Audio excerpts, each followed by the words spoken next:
İslam tarixini mən sizə inandırım ki, düzgün təhlil edə bilsək, dinə baxışımız dəyişəcək, dini düşüncəmiz dəyişəcək. Və alimlərdən birinin dediyi kimi, tarix Quranın təfsiridir, dinin təfsiridir.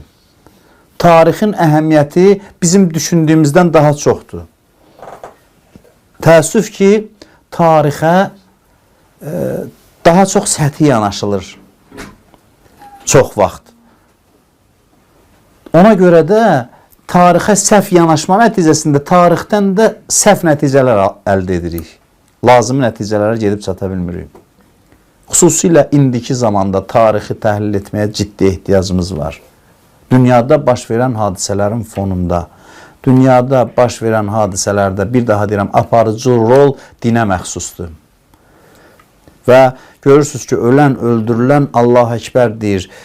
Gündə, hər gün dinlə bağlı bir xəbər eşidirik, mühüm xəbər eşidirik.